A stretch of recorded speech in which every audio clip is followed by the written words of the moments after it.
Dan memang dulu di zaman Nabi Shallallahu Alaihi Wasallam disebutkan oleh Zaid ibn Arqam, semoga Allah meridhoinya, kunna natakallamu fis shalah. Jadi dulu kami berbincang-bincang di dalam sholat. Jadi dulu memang sebelum sholat itu seperti yang kita kenal saat ini, itu pada saat orang sholat berbicara satu sama lain.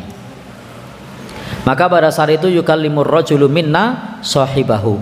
Jadi ada orang yang ketika sholat berbicara kepada temannya. Wa huwa ila jambihi fis shalah. Jadi berbicara kepada di sampingnya pada saat sedang sholat. Ini pada saat proses pensyariatan. Jadi model sholat belum final seperti saat ini. Para sahabat masih berbincang-bincang dengan yang lainnya. Jadi sembari sholat itu masih disambi ngobrol. Mirip seperti anak SD saat inilah. Pernah lihat anak SD? Kadang sambil ngobrol. Nah, di zaman dulu ngobrol itu awalnya tidak membatalkan sholat. Dan itu tidak keliru, karena memang saat itu belum diperintahkan untuk diam. Saat itu belum diperintahkan untuk diam. Termasuk orang-orang yang masbuk pada zaman itu, sebelum ada tata cara bagi orang yang masbuk seperti saat ini, itu mereka bertanya kepada orang yang sudah sholat, lalu kemudian mengejar. Tahu mengejar? Nguyak. Jadi tanya pada di sampingnya, dapat berapa? 2. Maka ngejar 2. Lalu kemudian setelah dapat 2 baru bergabung mengikuti jamaah yang ada. Dan ini proses pensyariatan. Proses pensyariatan saat itu seperti itu. Sehingga kalau kita sholat itu tidak menggenepi sebagaimana orang masbuk seperti saat ini, tapi awalnya adalah bertanya terlebih dahulu. Ingat, saat ini tidak boleh ya.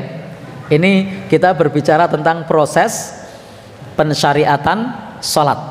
Jadi jangan sampai hari ini dipraktekkan, nanti kemudian kita praktek tidak boleh. Lalu ditepuk, masuk geng untuk piro, telu, ya batal. Untuk saat ini tidak boleh. Tapi memang saat itu begitu.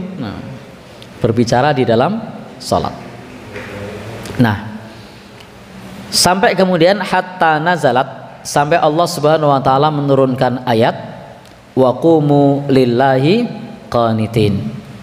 Maka ketika Allah Subhanahu wa taala perintahkan agar kita pada saat ibadah salat itu dengan khusyuk, dengan qanit, dengan tenang, diam, maka saat itu umirna bis sukut, kami diperintahkan untuk diam, wa nuhina anil kalam, dan kami tidak boleh berbicara.